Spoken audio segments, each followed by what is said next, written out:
Olá, boa tarde!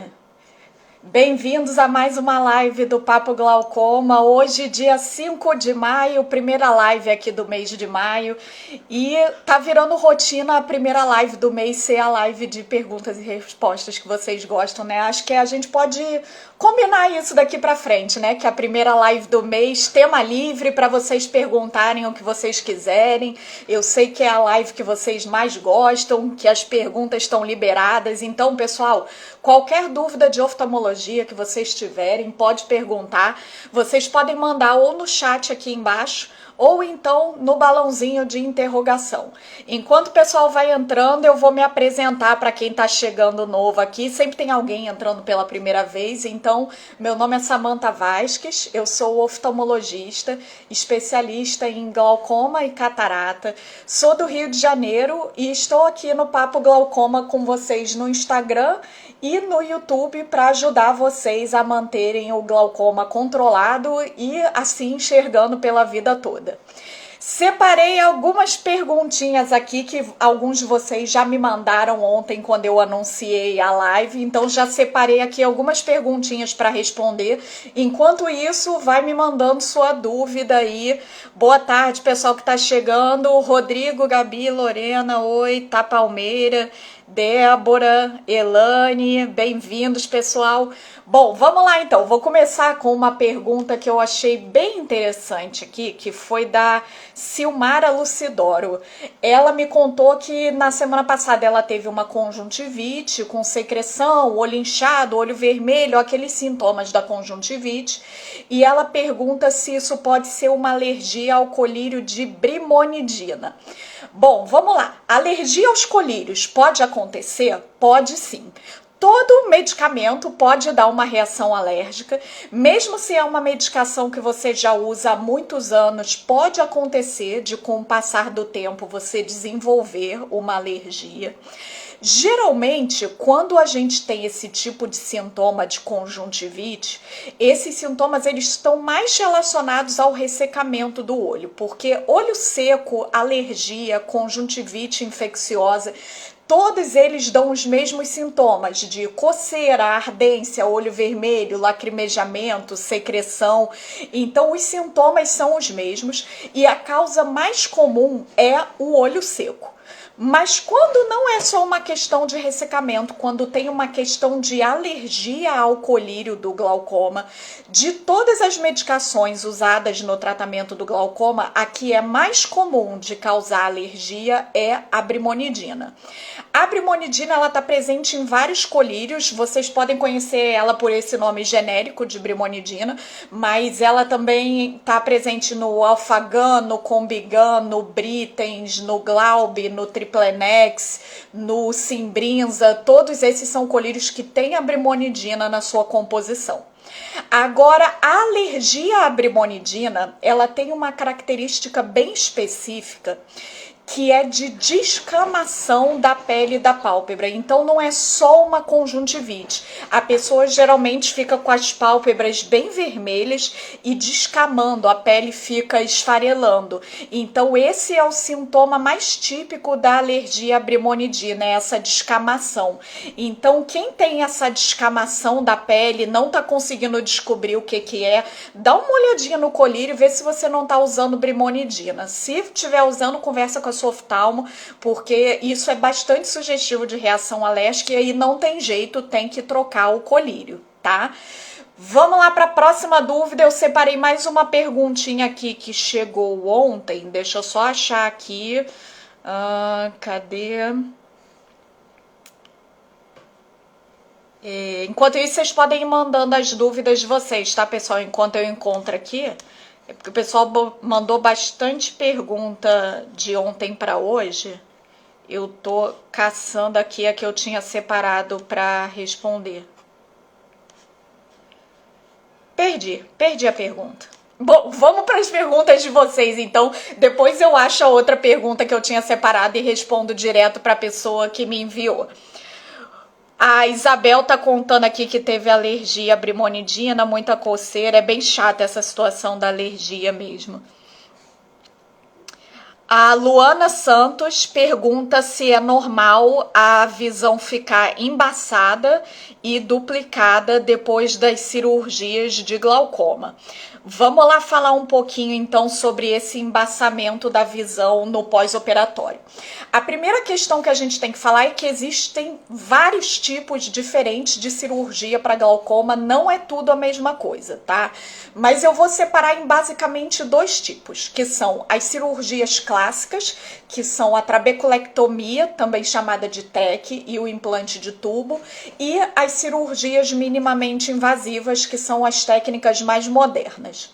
As cirurgias minimamente invasivas, elas têm uma recuperação bastante rápida, então é bem pouco o tempo que a visão fica embaçada, geralmente em torno de 5 dias, uma semana mais ou menos. Depois desse tempo a visão já está bem limpinha, já voltou para o que era antes. Agora, as cirurgias maiores, as cirurgias clássicas, elas embaçam a visão por mais tempo, elas têm uma recuperação bem mais lenta, tá?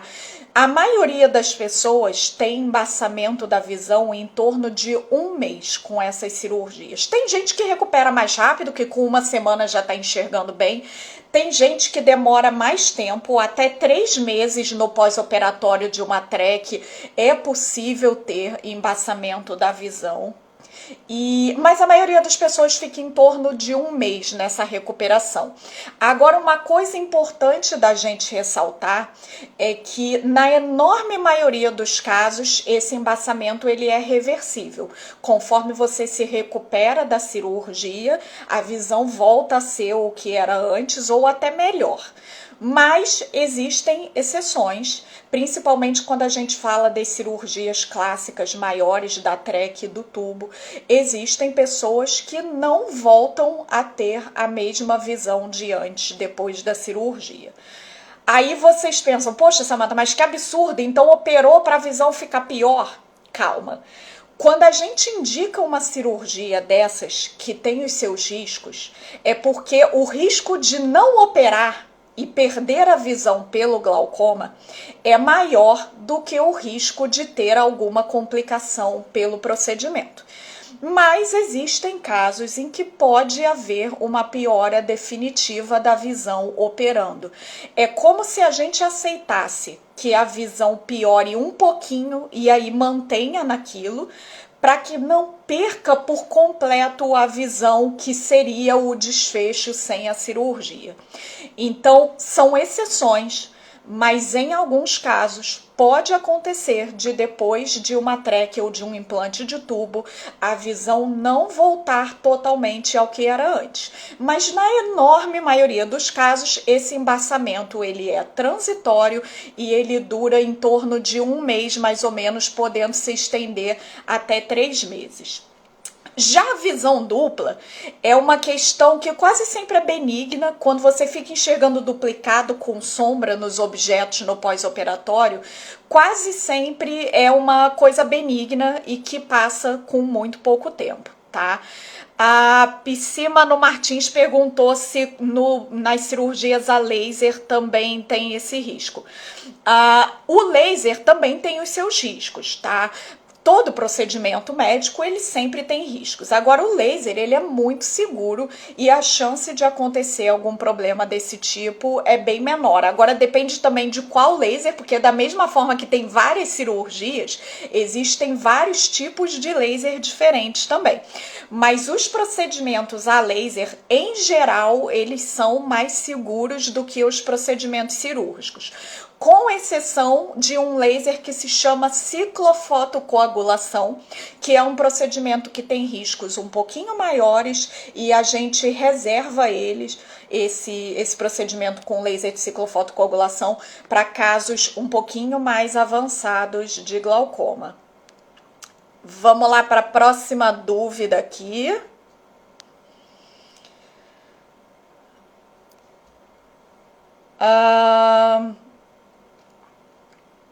Chegou uma pergunta bem diferente aqui, fora do habitual. Geralmente vocês perguntam coisas sobre a doença, mas Modular Biscuit, não sei seu nome, fez uma pergunta sobre a oftalmologista. Ela contou aqui que a oftalmo dela se aposentou, vai procurar um outro profissional e aí me pediu aqui dicas de como que escolher uma boa oftalmologista. Excelente pergunta, viu? Fora do comum. Vamos lá. Primeira coisa a saber é que existem alguns oftalmologistas que são especialistas em glaucoma.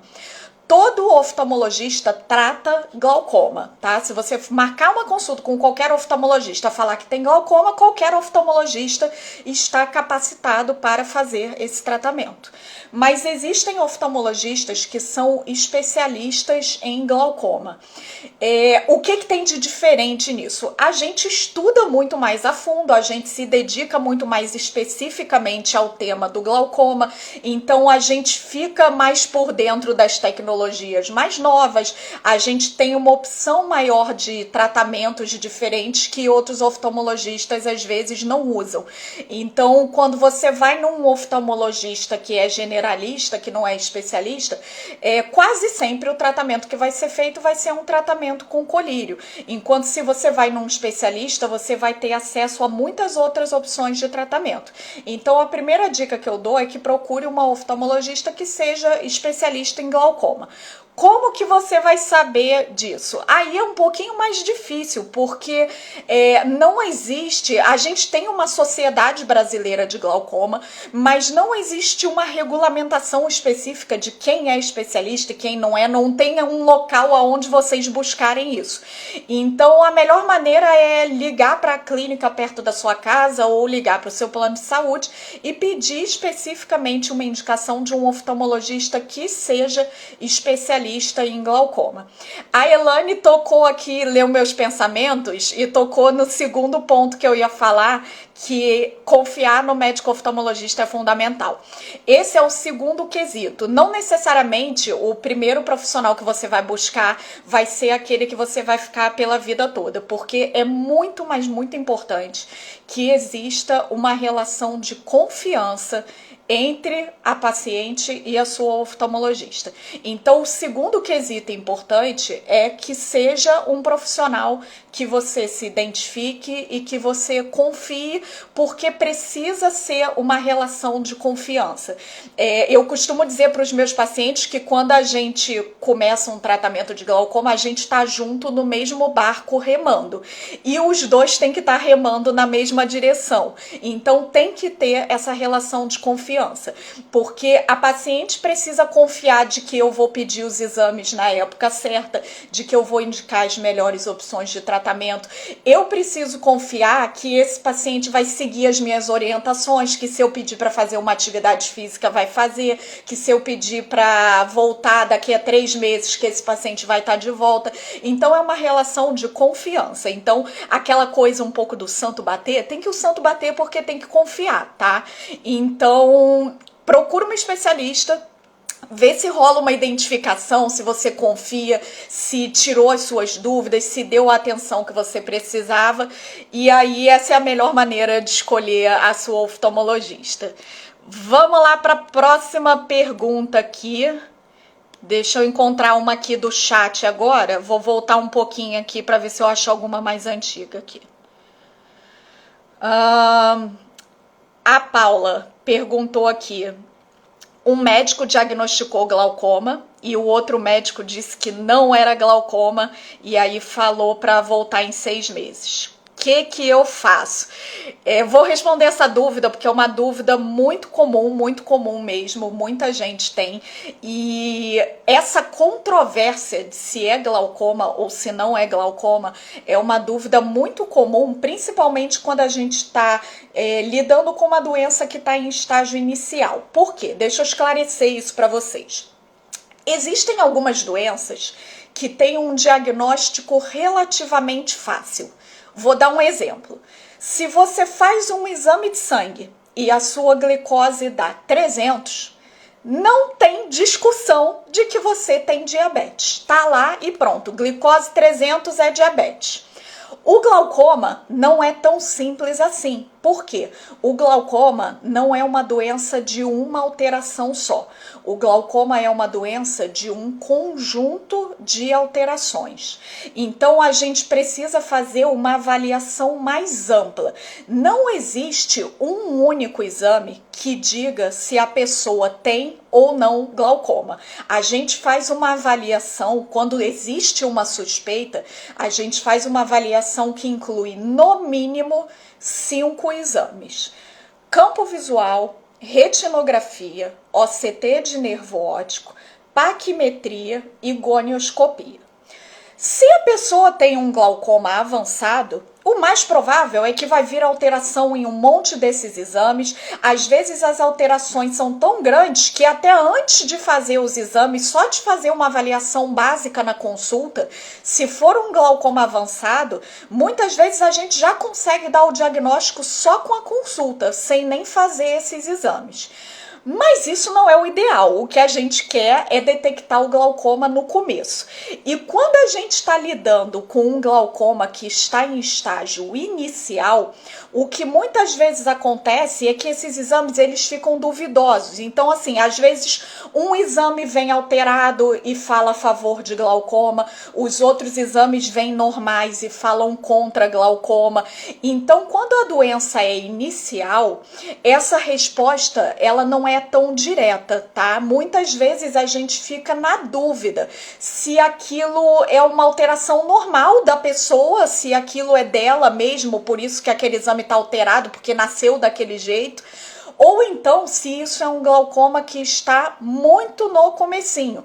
Então, quando a gente faz uma avaliação pontual e o caso é inicial, é muito comum a gente ter dúvida de diagnóstico e haver discordância entre diferentes profissionais. Um profissional achar que já é glaucoma e que tem que tratar, um outro profissional achar que ainda não é glaucoma, que é só uma suspeita e que vai acompanhar.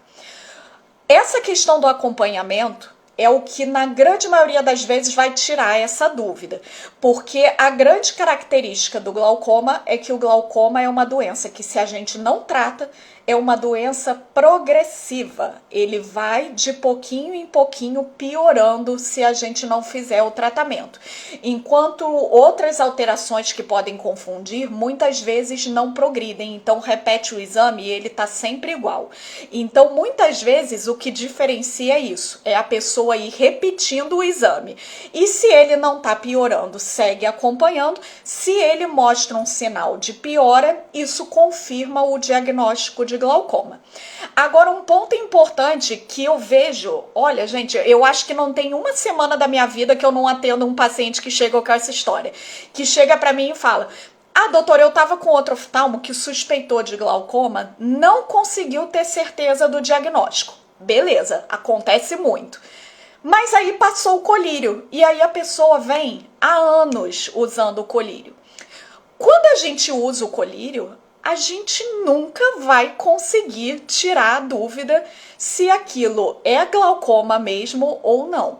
Então, para tirar essa dúvida, se é uma suspeita ou se é um glaucoma inicial, a gente precisa fazer um acompanhamento sem o uso do colírio, senão o colírio vai atrapalhar essa definição, tá? Então, teve opiniões divergentes? Escuta uma terceira, não tem problema. Vê qual desses profissionais que você mais confiou, quem foi que te esclareceu melhor, que tirou melhor as suas dúvidas. Procura lá no YouTube do Papo Glaucoma os vídeos que se enquadram na sua situação para você tirar as suas dúvidas. E aí, a partir desse momento, você vai ter uma conversa com a sua oftalmo, que é uma conversa de estabelecer riscos.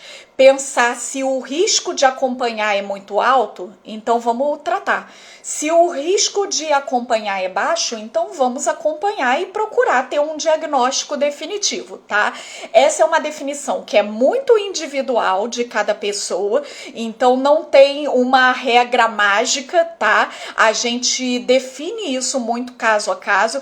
Por exemplo, quem tem caso de glaucoma na família, isso vai influenciar nessa decisão de já começar o tratamento ou de seguir acompanhando para fechar um diagnóstico. Então, esses são casos difíceis, sim, que vale a pena ouvir mais de uma opinião, tá bom? Deixa eu achar a próxima pergunta aqui. Vou tentar achar um tema diferente aqui para a gente dar uma variada. Vou voltar bastante aqui para pegar alguma dúvida de alguém que mandou no comecinho da live. Deixa eu ver se eu acho aqui alguma pergunta legal lá do começo. Enquanto isso, podem ir mandando no chat as dúvidas de vocês, tá, gente? Ou então no balãozinho. A Tainá Messias perguntou se um glaucoma super avançado e delicado dá para estabilizar. Tainá, o glaucoma tem tratamento em todos os estágios. Em qualquer estágio, se tem visão, a gente tem opções de tratamento para preservar essa visão. Mesmo que essa visão seja muito pouca, como uma visão só de vulto, por exemplo, a gente tem opções de tratamento para glaucoma avançado e que podem estabilizar a doença, sim. Tá? Então, dentro dos muitos tratamentos para o glaucoma, tem alguns que são mais voltados para os glaucomas iniciais e tem outros que são mais voltados para os glaucomas mais avançados. Então, tem sim muitas opções de tratamento voltadas especificamente para quem tem glaucoma avançado e a gente consegue sim estabilizar. Vamos conseguir estabilizar todos os casos? É claro que não, senão ninguém ficava cego pelo glaucoma, era o que eu queria. Mas infelizmente não são todos os casos que a gente vai conseguir estabilizar.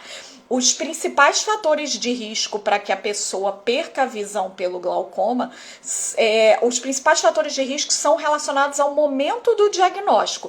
Então, o ideal é a gente detectar o glaucoma no começo, nesse momento da dúvida, como eu estava falando na pergunta anterior. A pessoa que já recebe um diagnóstico já em estágio avançado, ela vai ter uma batalha muito maior pela frente, os riscos de cegueira são maiores. Algumas dessas pessoas vão sim ficar cegas mesmo com um tratamento pela gravidade do quadro, mas sempre tem tratamento em todos os estágios, tá? Então não tem essa de que falaram que era muito avançado, que não adianta tratar. Adianta tratar sim, tem tratamento em todos os estágios. Procure um especialista em glaucoma. Próxima dúvida. Daniele perguntou se existe hipertensão ocular sem glaucoma. Vamos lá diferenciar o que é hipertensão ocular e o que é glaucoma. Para entender essa diferença, vocês precisam ter muito claro na mente o que é glaucoma, tá? Glaucoma é uma doença que afeta o nervo da visão. A gente tem um nervinho formado por neurônios que faz a comunicação dos nossos olhos com o nosso cérebro para a gente poder enxergar. Existem várias doenças que podem afetar esse nervo. A mais comum delas é o glaucoma, que é uma doença que causa uma degeneração desse nervo, em que esses neurônios que compõem esse nervo, eles vão de pouquinho em pouquinho morrendo, e isso vai levar à alteração da visão, principalmente a alteração da visão periférica, então não aqui do meio, mas principalmente da visão periférica. Isso é o mais comum, tá? Na enorme maioria dos casos, o que é que causa a lesão no nervo? É a pressão ocular aumentada. Então, por uma predisposição genética, a pessoa tem uma circulação de líquido ruim no olho. Esse líquido, ele fica retido e aí a pressão do olho sobe. E no que a pressão do olho sobe, é essa pressão que vai lesionar o neurônio do nervo óptico. Beleza? Entendemos isso? Quando vocês entendem isso, surgem dois problemas. Existem pessoas que têm glaucoma mesmo com a pressão do olho normal. Então, é a exceção dessa minha explicação. Nesse caso, tem outros fatores que lesionam o nervo que não a pressão ocular. Por exemplo, alterações da circulação sanguínea e dos vasinhos que levam oxigênio para esse nervo. É um exemplo, por exemplo, relacionado ao glaucoma de pressão normal, tá? O outro problema que surge é que existe também o contrário. Existem pessoas que têm a pressão alta no olho, mas o nervo tá aguentando tranquilão, então isso não é glaucoma. Se a pressão está alta, mas o nervo não tem lesão, eu não posso dizer que isso é glaucoma, afinal o glaucoma precisa ter lesão do nervo, é uma doença do nervo. Se o nervo é saudável, eu não posso dizer que isso seja um glaucoma. Como que eu sei se o nervo está saudável ou não está saudável? Através dos exames que avaliam o nervo óptico. Fundo de olho, retinografia e OCT de nervo óptico. Então, se todos esses 3 exames que avaliam o nervo estão normais, a gente não tem como dizer que uma pessoa tem glaucoma. Se a pressão do olho está alta, mas o nervo está saudável, nós chamamos isso de hipertensão ocular. Algumas pessoas com hipertensão ocular, elas vão desenvolver glaucoma ao longo dos anos. Outras pessoas nunca vão ter glaucoma, elas vão continuar a vida toda tendo só a pressão alta sem ter glaucoma. Como é que a gente sabe quem é quem nessa bagunça aí? Existem 3 fatores importantes. Primeiro, o histórico familiar. Se você tem vários casos de glaucoma na família e você tem uma hipertensão ocular, isso preocupa bem mais. Segundo fator, a grossura das suas córneas. As pessoas que têm a pressão alta e as córneas finas, elas têm mais chance de no futuro desenvolver glaucoma. E o terceiro fator importante é o quão alta que é essa pressão. A pressão ocular considerada normal é até 21. Então, se a pessoa tem uma pressão de 22, 23, ela está só um pouco acima do normal. Se a pessoa tem uma pressão de 30, ela está muito mais do que o normal. Então, esses 3 fatores são os que influenciam na nossa decisão de tratar ou de não tratar a hipertensão ocular. Tem casos em que a gente só faz um acompanhamento, tem casos em que a gente faz tratamento para impedir de desenvolver o glaucoma. Tô vendo aqui, pessoal, vou passar para a próxima dúvida. Eu tô vendo que tem gente perguntando sobre atividade física. O João Lúcio perguntou e o Valtinho perguntou. Já tá combinada já que eu vou fazer uma live inteira junto com um profissional de educação física para tirar todas as dúvidas relacionadas a esse tema. Então fica de olho, porque numa das próximas sextas-feiras vai ter uma live inteira para a gente dedicar só sobre esses temas de atividade física. Espero vocês lá.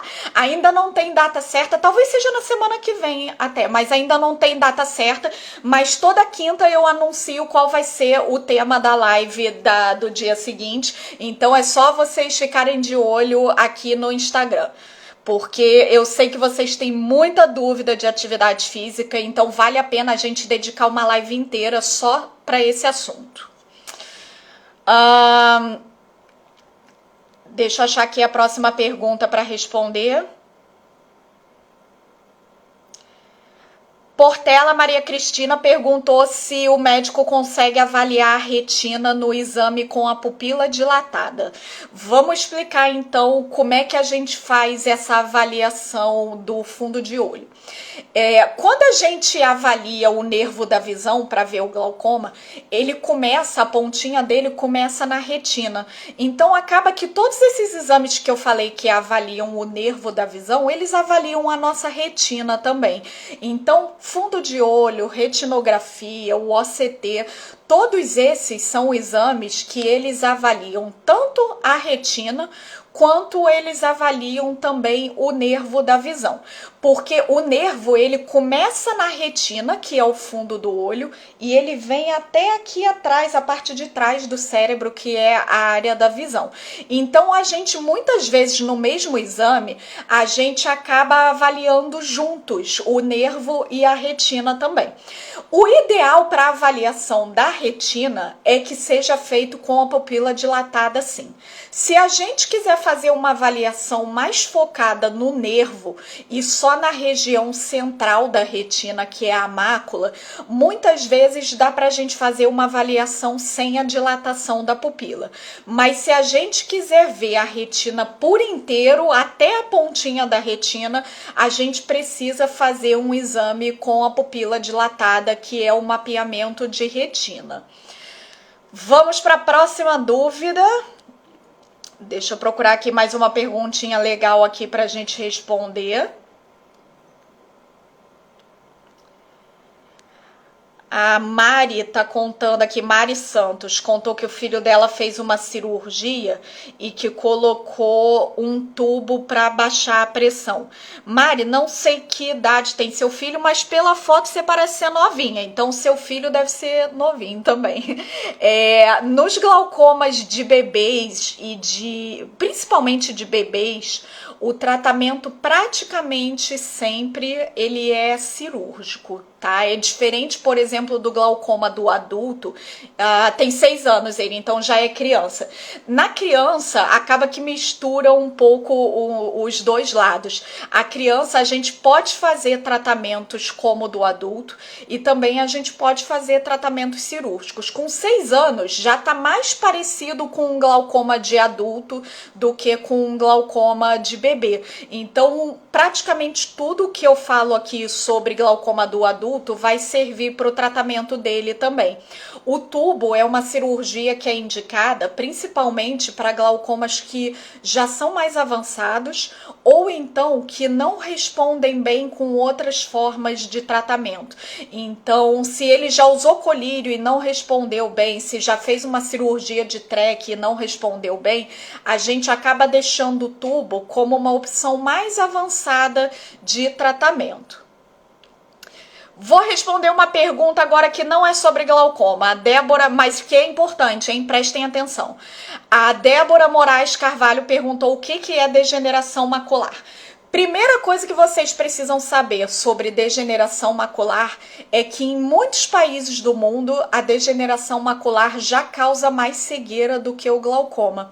Se a gente considerar o mundo inteiro, a maior causa de cegueira irreversível no mundo é o glaucoma. Mas nos países mais ricos, quando a gente pensa em Europa, Estados Unidos, Canadá, em que as pessoas vivem mais tempo, a degeneração macular está passando o glaucoma como a causa mais comum de cegueira. Então é importante vocês conhecerem sobre isso também. A degeneração macular é uma doença que é causada principalmente pela idade e que tem também, assim como o glaucoma, também tem uma característica genética importante. Então é comum a gente ver na família mais de um caso de degeneração macular. Então é uma doença que está relacionada com o envelhecimento da retina. A mácula é a região central da nossa visão. Quando eu olho aqui olho no olho com vocês, a parte da minha retina que está enxergando é a minha mácula. Então a mácula é a responsável pela maior riqueza de detalhes da nossa visão. E a mácula sofre muito com a idade nessas pessoas que têm degeneração macular. E uma coisa interessante é que na degeneração macular, a perda de visão ela costuma ser o contrário do glaucoma. Lembra que eu falei que no glaucoma é mais comum ter perda de visão periférica? Na degeneração macular é o oposto. Ela dá principalmente uma perda da visão central. Então, se a pessoa com glaucoma tem a periferia da visão borrada e o centro nítido, a pessoa com degeneração macular é ao contrário. Ela enxerga pelos cantos e no meio a visão é mais borrada. Então dificulta muito, por exemplo, para a leitura, porque a pessoa tem dificuldade de acompanhar as linhas, enquanto o glaucoma dificulta principalmente a mobilidade, o andar na rua, o esbarrar, o tropeçar. Então são doenças com características muito diferentes, mas que são as duas extremamente comuns.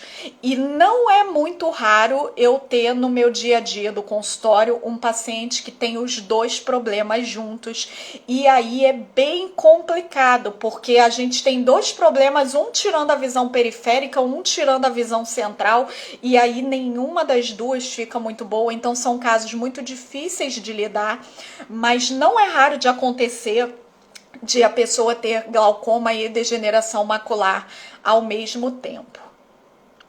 Próxima dúvida. Pátia Kemi perguntou aqui se a cirurgia tem validade. Ela fez no olho esquerdo há 26 anos. 26 anos, muito bom, hein? E o olho está estável até hoje. Bom, todo tratamento para glaucoma, ele tem um certo prazo de validade. O que varia muito de uma pessoa para outra é quanto que é esse prazo de validade. Tem alguns tratamentos que duram menos tempo, tem outros tratamentos que duram mais tempo, então varia de qual tratamento está sendo feito e varia de qual é a sua resposta com esse tratamento. Agora, para aprofundar mais sobre esse tema, foi o tema da live da semana passada, que está gravada lá no YouTube. Aliás, quem perdeu o começo de hoje, amanhã às 10 horas da manhã a live estará no YouTube. Atenção, não fica gravada no Instagram, mas fica gravada no YouTube do Papo Glaucoma. Então, quem ainda não conheceu lá o YouTube, assim que a gente acabar a live, corre lá, se inscreve, porque todas as lives estão gravadas lá e todos os vídeos com conteúdo mais aprofundado estão gravados lá também. Elane falou aqui que a oftalmologia é impressionante. Antigamente ela achava que só cuidava de óculos. Elane, eu sou suspeita para falar, porque eu acho que dá para vocês perceberem que eu gosto um pouquinho do que eu faço, né? Mas a oftalmologia é uma área fascinante da medicina, cada vez surge mais informação, mais tecnologia, a gente descobre coisas novas, informações novas sobre problemas antigos, tratamentos novos, e é muito mais do que só passar o óculos. O passar o óculos, na verdade, é a menor das importâncias da oftalmologia, tá? Porque a maior importância da oftalmologia é esse trabalho preventivo, de detectar um glaucoma no começo, de indicar uma cirurgia de catarata na época certa, de detectar uma alteração do diabetes na retina antes que a visão fique ruim. Então, o nosso maior trabalho como oftalmologista é esse, de prevenção da cegueira, e a gente também passa óculos. Aproveitando que falamos de óculos, Só Minha Vida perguntou aqui. Gente, a gente já passou um pouquinho do tempo da live, então essa vai ser a última pergunta que eu vou responder. Ela pergunta se usar óculos que escurece, se é melhor para o glaucoma.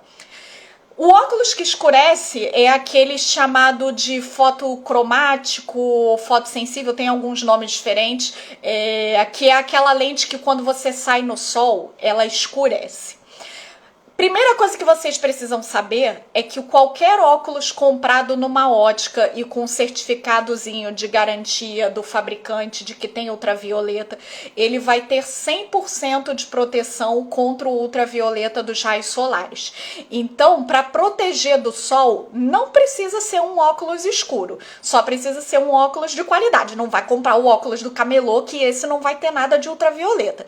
Mas o óculos da ótica, ele vai ter proteção ultravioleta de 100%, mesmo que ele seja um óculos claro, tá?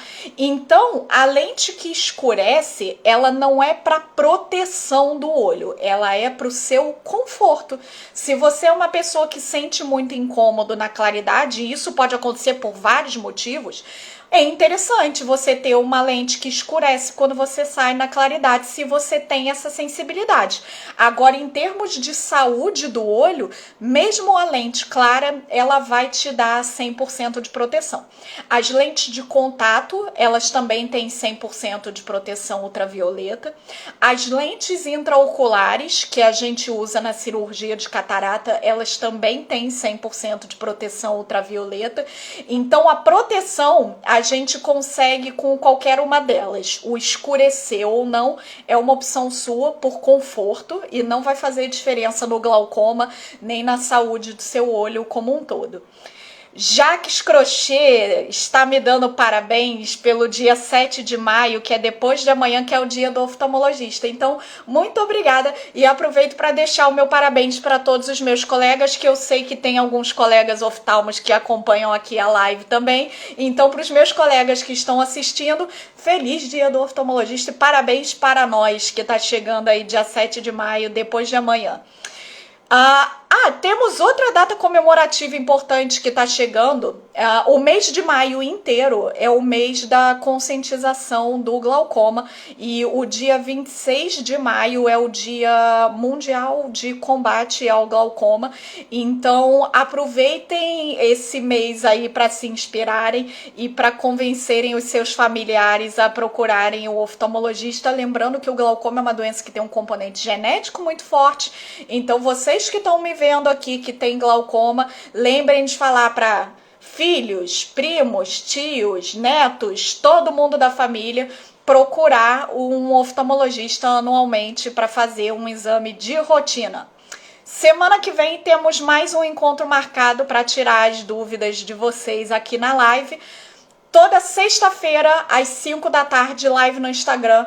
Toda quarta-feira, às 3 da tarde, tem vídeo novo no YouTube. E todo dia eu tô passando por aí, jogando um pouquinho de informação aí no feed de vocês, para vocês ficarem por dentro das novidades do glaucoma.